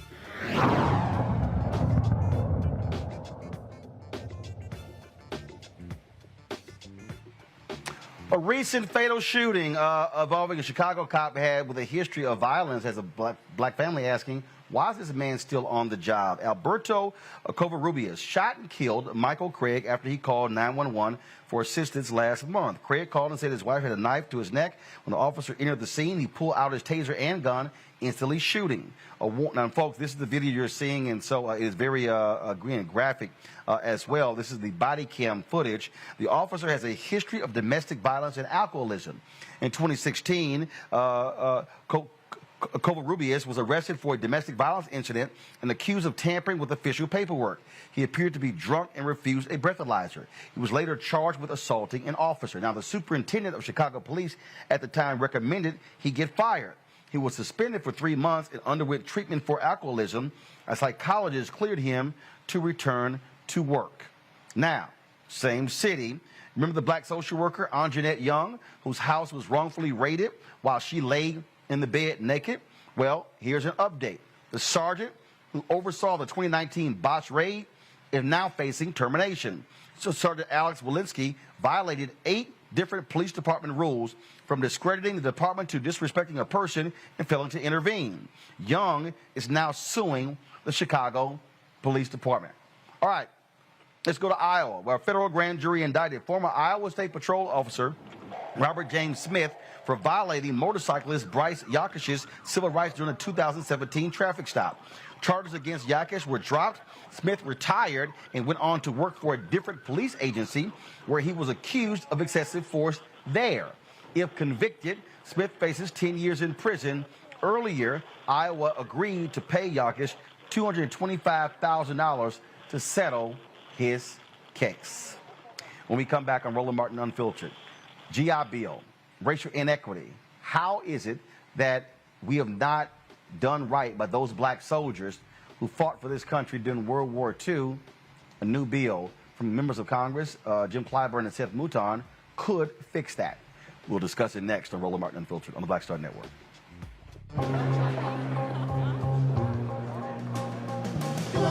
Are the stars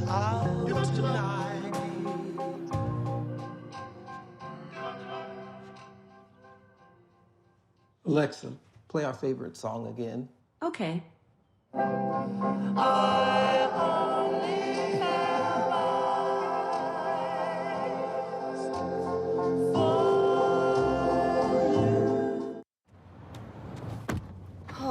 that spin class was brutal. Well, you can try using the Buick's massaging seat. Ooh, yeah, that's nice.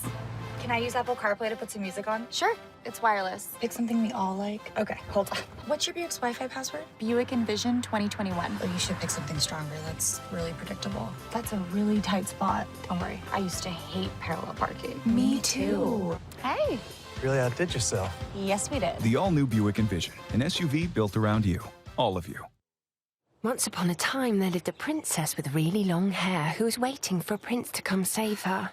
But really, who has time for that? Let's go. Feeling myself. I'm feeling She ordered herself a ladder with Prime one-day delivery, and she was out of there. I want some hood girls looking back at it and a good girl in my tax bracket. Now, her hairdressing empire is killing it. And the prince, well, who cares? Prime changes everything. Hey, I'm Donnie Simpson. What's up? I'm Lance Gross, and you're watching Roland Martin Unfiltered.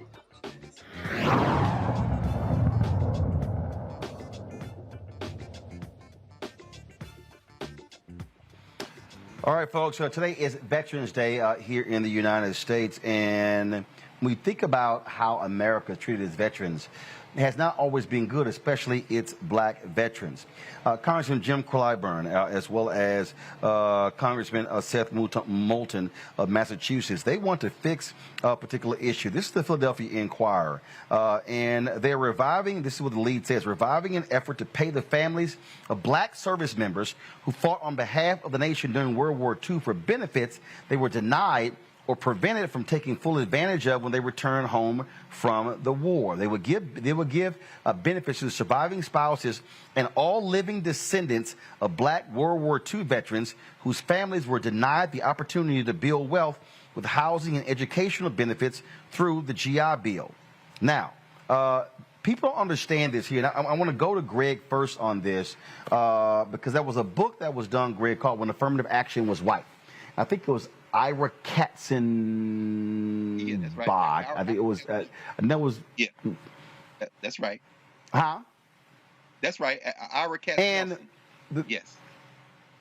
What he laid out, and I think that was even a documentary that was on PBS. What he laid out in this book is that the GI Bill was the greatest affirmative action plan in the history of America, probably second to the Homestead Act, where millions of land was given out to white folks, and how white America, they benefited as a result from that of being able to go to college, being able to buy houses, being able to get low interest lines of credit and loans as well. Explain to people who don't understand what the GI Bill after World War II meant to white America and how black folks were frozen out of that economic opportunity. Yes, sir. And we're all nodding our heads vociferously. So I think we all understand. In fact, we may have all benefited directly or indirectly from the GI Bill. I mean, it's very important to understand. And you're absolutely right. In fact, that's an excellent, that should be probably a selection for Roland's book club, Ira Katznelson's How Affirmative Action Was White, and his follow-up book, Fear Itself, which talks about those New Deal programs and how racism didn't completely shut black folk out, but certainly so severely crippled black folk who should have benefited that it really set the stage for the economy and the structure we have today. And it's very simple. When you have access to capital, like all those veterans were supposed to have in theory, and you exclude black people, white soldiers got low mortgage guaranteed loans to go and purchase their first homes where you build wealth. They also got to go to school on the GI Bill, university education, and it basically built the middle class in the United States of America in the 1950s and 60s. It built and expanded the middle class. Now, those same soldiers, many of them, use those guaranteed mortgages to purchase homes in racist neighborhoods, including newly built places like in Pennsylvania, where they had completely segregated new houses that you could use your GI loan to build. Now, that's important when we look at what's going on now with this bill proposed by Clyburn and Moulton. And I think today, maybe it wasn't today, but Senator Warnock is supposed to be introducing companion legislation in the Senate. Right? So let me just bring it home directly. My father, Haywood Carr, was a World War II veteran. He and 3 of his brothers were drafted out of East Tennessee. Footnote: all y'all think that Saving Private Ryan bullshit where you can't have all the boys in the family come, you better go check World War II. But at any rate, they were all World War II veterans. Now, he's an ancestor, but my mother, who's down there in Houston, will be 95 her next birthday, and my brother and sister are direct descendants. This bill passes, that loan guarantee applies to me too. And you can use the GI Bill to get that guaranteed federal loan to purchase a home as many times as you want. Do you understand what that would do for people? If you had if your father or mother, well, be with the women's there, I guess you got the waves and the wax, but if you got a father who was in World War II, active veteran, and you're a daughter or a son of a World War II veteran, you better be asking people to pass this bill. You better be calling Congress. Why? This could change your life in 2021. And of course, finally, the GI Bill wasn't just about mortgages for homes, wasn't just about education, which is extremely important. It extends to a number of other benefits, including car loans. I mean, it literally put the floor under the middle class in this country. And by shutting black people out, and I've read the bill that was proposed last year and then died from non-action, went to committee and died. In that bill, they literally have to put the word black in to remedy the original legislation that was passed in 1944. I mean, it's a very important bill. This isn't a minor thing.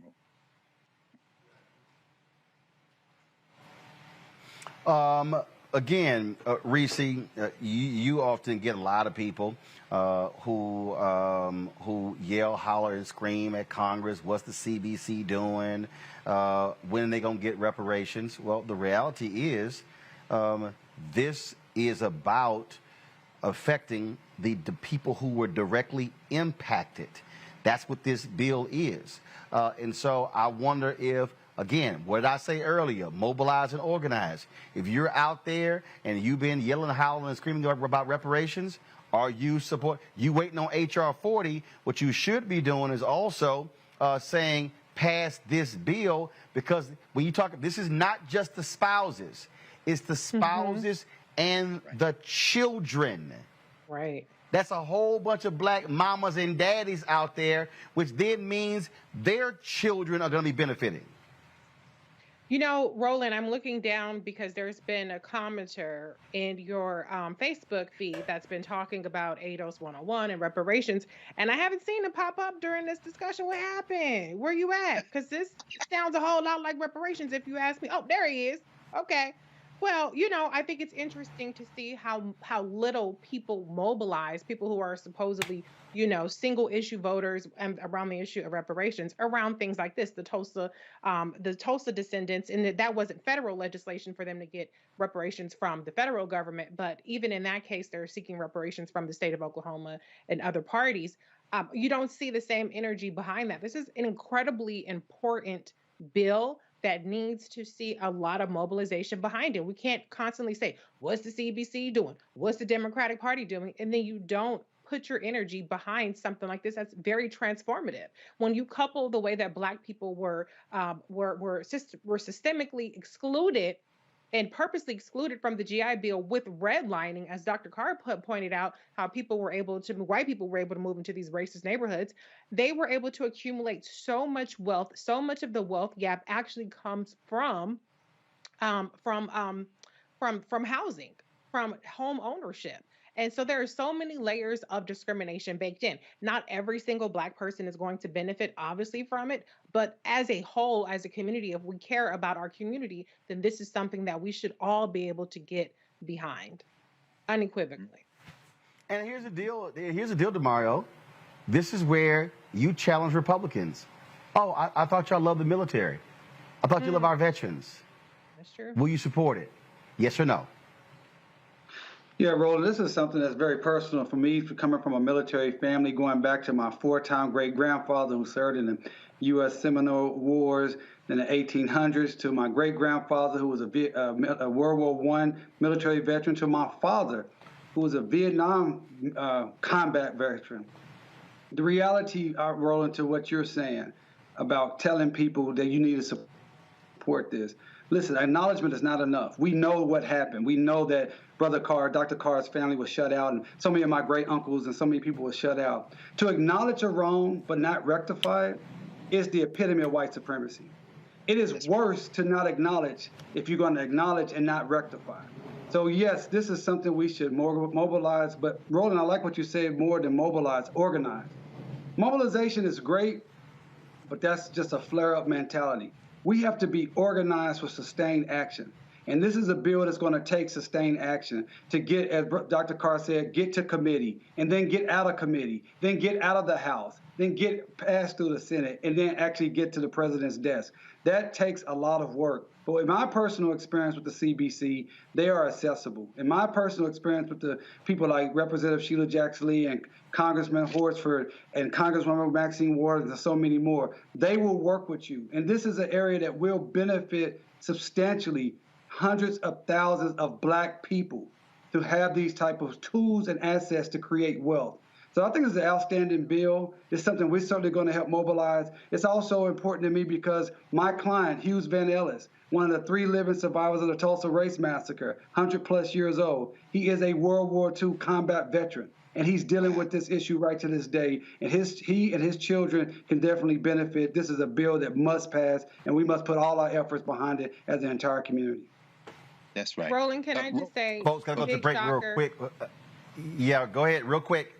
Can I just say real quick, of course, the person who's for reparations is against this bill. I just had to say that in your comments. So they don't keep the same energy when it comes to reparations unless it's this mythical reparations package that is nowhere near passing. Just wanted to point that out. And I didn't want to roll. I know you got to go to break. By the way, it's great to see these ads that only have eyes for you, the flamingos. That's a hit, brother. I can listen to that 15 times. But real quick, for the folks who don't know, the bill is named for Isaac Woodward and Joseph Maddox. It's the Isaac Woodward Joseph Maddox GI Bill Restoration Act. Isaac Woodward was 26 years old when a bus driver on a Greyhound bus blinded him, beat his eyes blind in Batesburg, South Carolina. He was a veteran. It's one of the triggers that led Harry Truman to desegregate the Army. And Joseph Maddox got into Harvard. He was a veteran of World War II as well. Harvard wouldn't admit him because they said they didn't want to set a precedent. And he didn't get to use his GI Bill to go to school. Now, the NAACP and others raised money for him, but that's who the bill is named for. I just wanted to mention that in passing. All right, folks, real quick break. We come back. 2 disturbing stories dealing with Black children, one out of Utah, one out of South Carolina. That's next on Roland Martin Unfiltered on the Black Star Network.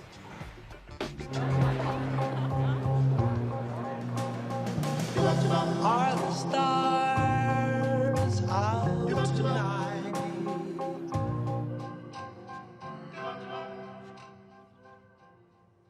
Alexa, play our favorite song again. Okay. I only have eyes for you.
Maureen is saving big holiday shopping at Amazon. So now she's free to become Maureen the merrier. Food is her love language, and she really loves her grandson. Like, really loves. Hey, I'm Amber Stevens-West. Yo, what up, y'all? This is Jay Ellis, and you're watching Roland Martin Unfiltered.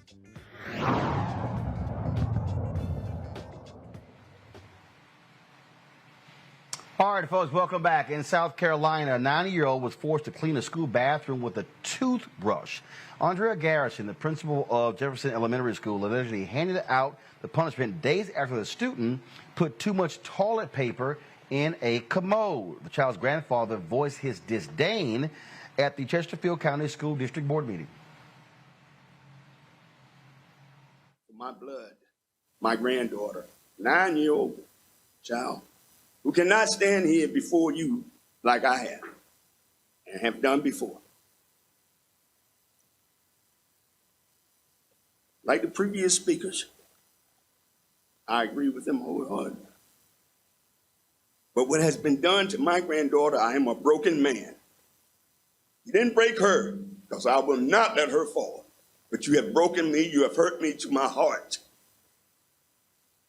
What this administration or what your board have decided to do as far as this principle does not mean a thing to me if it's not the just thing. That's all that matters, the just thing.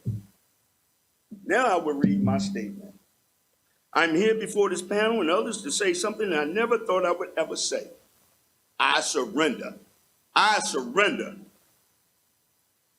To see how there are those that have no consideration other than their own and their own selfishness. A good friend of mine for years told me to make concern today just about my granddaughter and not about the wrong that has been happened to or will happen to others. But I cannot do that. I cannot just stand here and speak for my granddaughter and not speak for other children or other people. I cannot do that. I have to speak for us. I don't care where you come from or where you're going. I don't care if you're black, blue, green, yellow. I don't care. We all should. Folks, it is not clear. It's not clear if any punishment is going to be meted out by the school district. Let's go to Utah, where a grieving mother blames the school district for failing to protect her black daughter from bullying, which led the 10-year-old to commit suicide. Brittany Tishanor Cox says she had reached out to Davis School District several times to discuss how both classmates and her teacher were treating her daughter, Isabella. She said her daughter was being taunted for being black and autistic. The family wants to know why the Utah School District repeatedly ignored her concerns about the bullying. Now check this out. Isabella's suicide comes 2 weeks after the U.S. Department of Justice released a damning report of the Davis School District regarding discrimination in its schools.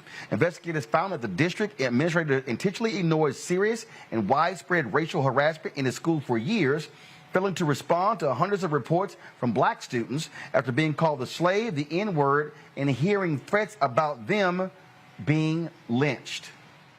DeMario, all these white folks were running around talking about how education is important in New Jersey and Virginia and other parts of the country. They're protesting at school board meetings over the fictitious critical race theory being taught. They're yelling and screaming about different school books or text in libraries. Not saying a damn thing about these two stories. Well, they're not going to say anything because, again, they don't consider us to be fully human, and it's about power. That's all that CRT stuff is about, them being able to control the narrative. You know, with the young lady, the young girl, 9 years old, that was used a toothbrush at a public restroom. I mean, that is ridiculous. It reminds me of a case I had in Seattle, Washington, where my 11-year-old autistic black kid was sat outside in the cold weather for 45 minutes to an hour without his mother ever knowing about it because they just thought, well, that's the best place for him right now. My point is, Roland, these folks don't fully recognize our humanity. They don't respect us. I definitely can empathize with that grandfather, but I hope he has an aggressive, competent lawyer that has already filed a lawsuit against that school district and that individual teacher, because that's what we did in Seattle successfully, because that is just doesn't make any sense. That child could have got all type of diseases. Anything could have happened having her touch a public stool. I don't understand that at all outside of just racism. As far as the young lady in Utah, That is a Title VI violation, and I hate that happened to that child, but I'm glad to hear that the Department of Education has come in with their report. But again, that needs to go to court. There needs to be real accountability. These people have to feel pain, and the only pain you can make them feel through the justice system or the legal system is through money, and that's just the limitations. But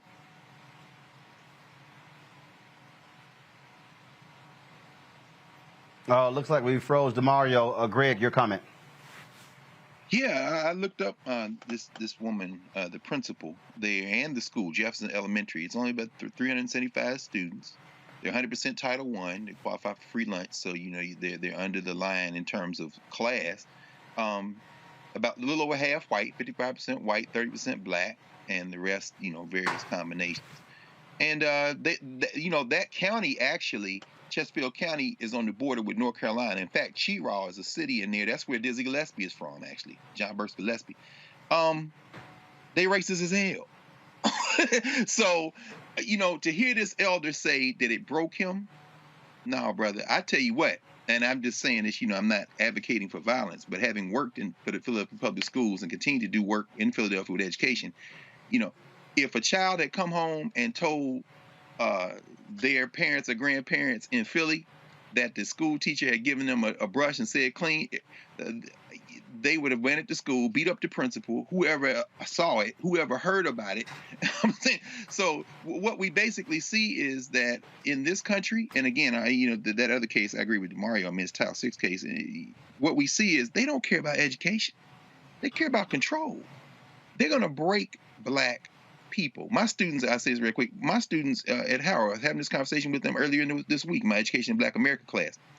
It struck me how many of them say that they felt like they didn't have childhoods when they were in elementary school, junior high school, now middle school, high school, and found themselves often set upon. I had a student tell me this story. One of my law students told me this story last night in class.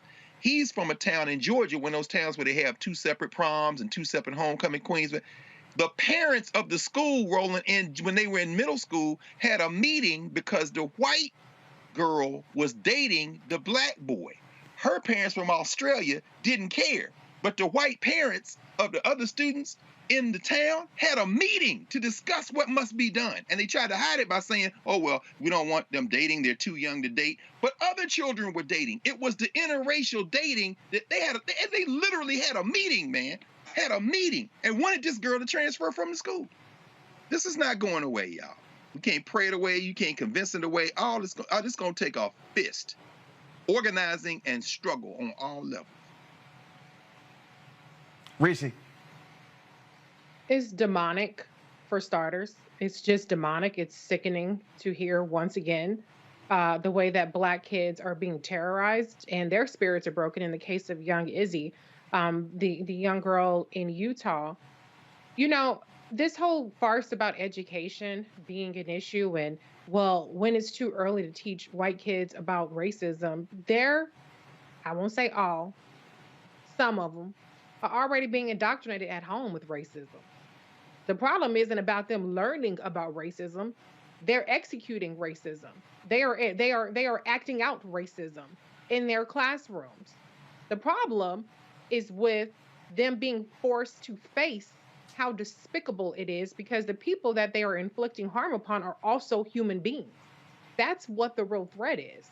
Because white kids are not ignorant about racism. They know full damn well what it is. So there's not a threat of teaching them about racism at all. But in terms of what Dr. Carr said, I mean, I'd tell you what, my mom would have been at that school and it would have been some furniture moving, but what they're banking on is black people. And I'm not saying this in any way to insult the grandfather there, but they're banking on us being docile. They're banking on us being compliant. They're banking on us appealing to them, see our humanity, and they won't. They're doing exactly what they want to do, how they want to do it. And the only question is, how do we react and how do we protect ourselves? Yep, absolutely. All right, folks, I got to go to a quick break. And when we come back, the Caucus, they're out of $3 million. One of their own stole it. I'll tell you about that next on Roland Martin Unfiltered on the Black Star Network. That spin class was brutal. Well, you can try using the Buick's massaging seat. Ooh, yeah, that's nice. Can I use Apple CarPlay to put some music on? Sure, it's wireless. Pick something we all like. Okay, hold on. What's your Buick's Wi-Fi password? Buick Envision 2021. Oh, you should pick something stronger. That's really predictable. That's a really tight spot. Don't worry, I used to hate parallel parking. Me too. Hey. Really outdid yourself. Yes, we did. The all-new Buick Envision, an SUV built around you, all of you. Betty is saving big holiday shopping at Amazon. So now, she's free to become Bear Hug Betty. Settle in, kids. You'll be there a while. Ooh, where you going? Hi, I'm Vivian Green. Hey everybody, this is your man Fred Hammond, and you're watching Roland Martin, my man, Unfiltered.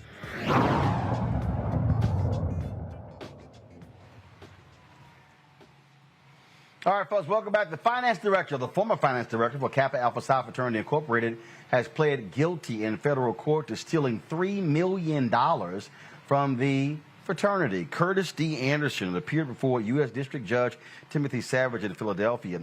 Anderson told investigators he stole the money to fund a gambling habit while struggling with alcohol addiction. He was fired in December 2018 after the fraternity discovered the missing money.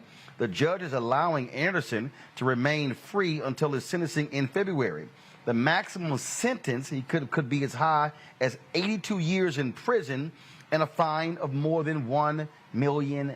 Let's go to New Orleans. The New Orleans Library Foundation is suing prominent jazz trumpet player Irvin Mayfield. He's actually headed to prison for improperly using monies meant for the New Orleans Public Library. Him and his business partner, Ronald Markham, were sentenced to 18 months in prison for using more than $1.3 million from the New Orleans Public Library for personal use. U.S. District Judge Jay Zaney ordered Mayfield and Markham to pay $500 a month each for restitution, but the foundation believes it may have found a quicker way to claw its money back by suing Mayfield, Markham, and the musical group they once controlled. Man, we did the story just the other day, DeMario, of the sister who took $300,000 in PPP funds for personal use out of Florida. Her dad's running for Congress to replace Congressman Alcee Hastings. Now she's facing up to 20 years in prison. Look, man, I ain't trying to do nothing that's going to put me in prison. I don't care even if it's federal prison. Y'all go ahead and play around with that money and see what happens. No, man, I think the issue, too, is where have your checks and balances in place as a business owner, someone that's running organizations. Make sure you're understanding who's dealing with the money, but you cannot trust any one person to have that much control over the finances. I mean, that's just the reality here. Obviously, our brothers with the Kappas, their system broke down. Obviously, that happened at the public library. So I counsel my clients, particularly when I was representing a lot of NFL guys. I don't do as much of that as I do now. You got to make sure you understand the checks and balances and making sure you're keeping your money tight. And on the other side of the thing, any prison, I don't want to do 1 minute, 1 second in prison. I hate to even go over to the prisons to visit clients, or I actually have programs in prisons, but it's not a place I want to be at any time. Reese, I probably now see why Scott Bolden can't give more money to Roland Martin Unfiltered, because he's trying to help the Kappas out with that $3 million that's missing. Roland, you are so messy. Oh my God, you just do not let this. Okay, I'll be a little petty. I'll be a little petty. You are petty. You are king of petty. Okay. But this goes to the show, like, black people, you can't get away with the shit that the white folks do. You just can't. You gotta have your T's crossed, your I's dotted, because that's how they get the black folks, is through the finances. They can't get you on some physical violent shit. They're gonna get you on the financial side. So, like DeMario said, have your money right, pay your taxes, get the bookkeeping right, don't steal, don't allegedly steal. Do everything you can. If you are entrusted with the fiduciary responsibility, then carry that out with integrity, and you won't find yourself in jail. I wouldn't play with nobody's money. I don't want nobody playing with my money. But it is interesting when you look at somebody, the way that black people are sentenced in these kind of crimes, as opposed to somebody like Paul Manafort, who was doing all kinds of wire fraud and things like that, and he's walking free. and he got a pardon. And so, the justice system is not equal. We know that white collar criminals get treated differently than, regular criminals or other criminals. But even then, the black folks still get the black folk treatment when it comes to white collar crime. That's right. Hey, look, Greg, I ain't trying to be petty, but I can't see a man walking into the federal prison shimmying. Oh my God. Yeah. I'm sorry. I couldn't. Cat was. I'm sorry. I couldn't help it. I mean, but the story Jimmy said the gone brother had a gambling. The brother had a gambling addiction, which is a very serious deal. So, I get that. But you gotta have somebody checking the finance director. You gotta have checks and balances. That's really, to me, that is the most important aspect of this. Hey. That went over a 6-year period. Period. Hey, again, that's when you doing too much shimmying. You wasn't paying attention to the look. Hey, I got a CFO and a bookkeeper. I can pull up my account right now. What's that $1,500? That's right. I'm just saying, Greg, go ahead. I'm sorry. You got to do that. And again, I just want to, emphasize to everybody, we definitely need the support for Roland Martin Unfiltered. Understand what hard work and sacrifice looks like. Now, I got an Alexa sitting over there on my desk, at my working desk over there. And, I'm definitely not a Jeff Bezos fan, but it ain't nothing but hard work and sacrifice that has allowed the Black Star Network to emerge and force, organized force. I mean, turn Byron Allen into a champion of the race. Roland, you know what I'm saying? To force some of these companies to begin to spend some of these dollars. That's hard work and sacrifice, and you got to dot every I, cross every T, as you said, and keep them books clean so that you can pull up your phone and say, no, here it is. But I'm saying all that in this context. As you say, Reese, as Paul Rosen said in The Emperor Jones, there's big stealing like you does and little steal. Big stealing like I does and little stealing like you does. Joe Manchin, who is the chair of the committee that writes the energy policy in the House of Representatives, owns this stock in Energy Systems Incorporated.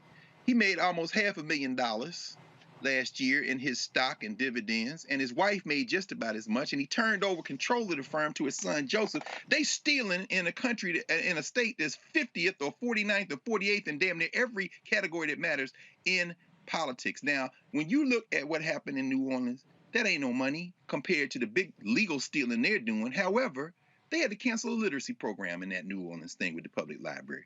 This cat bought a solid gold trumpet. Come on, man. And in Philly, I say Philly because I can't count as many times in 20 years I've passed by the Kappa headquarters there in North Philly on Broad Street. Now, all fun and games aside, and I'm sure Scott is weeping real tears tonight, along with every other new. Ain't no Greek-led organization of African descent got $3 million to lose.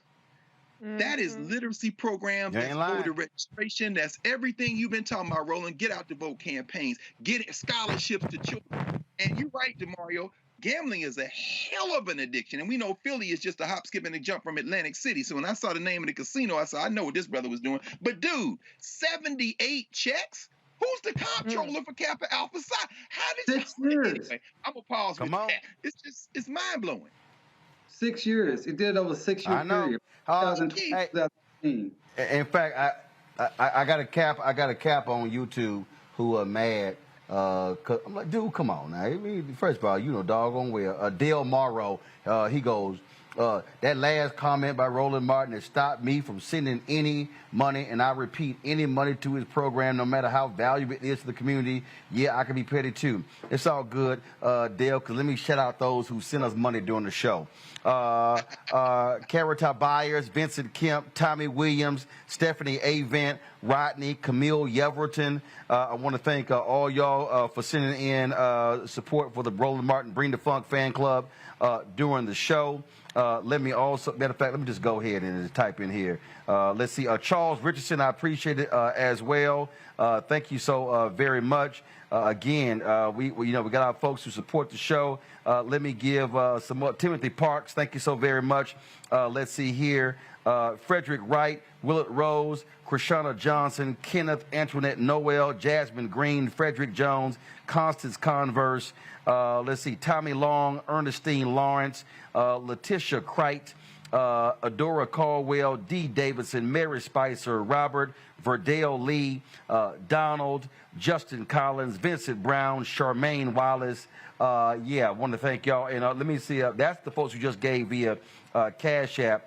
Let me shout out here. Let's see here. Talicia Burnett on PayPal. Let me thank Ralph Austin on PayPal as well. Let's see here. I got a couple of more. Pamela Jones, thank you so much. Damon Lagon, thanks a bunch as well.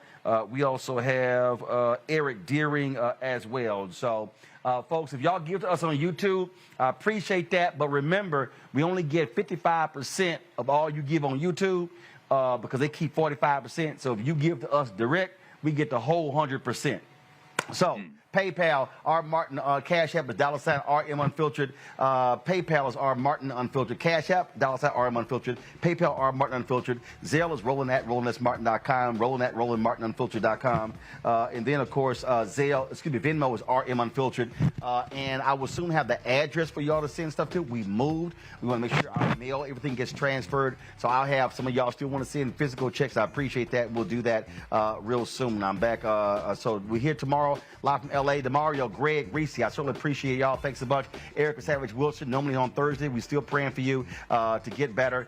She posted a photo on social media a couple of weeks ago, and so we still want to give you a shout out, Erica. Hey, I'll be here tomorrow. My nephew Christopher's birthday is tomorrow. My brother's birthday is on. He'll be 54 years old on Saturday. I'm 53 on Sunday. So we back to back to back. And so that's how we do it. And Fisk University, I'll see you guys on Saturday for your homecoming in Nashville as well. Folks, I got to go. I got to interview Brescia Webb in just a second for our new show, Rolling with Roland on the Black Star Network. We busy here working, folks. But we appreciate all of y'all joining us. I'll see you tomorrow. Ho!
To be smart.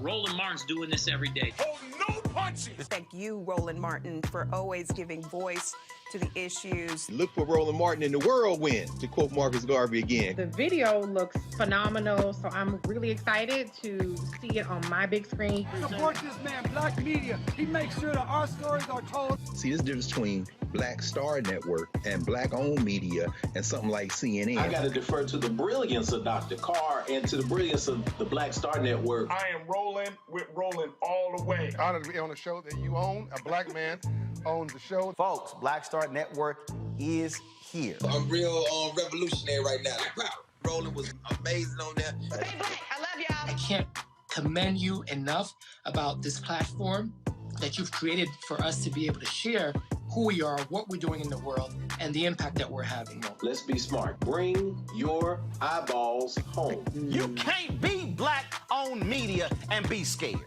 You dig?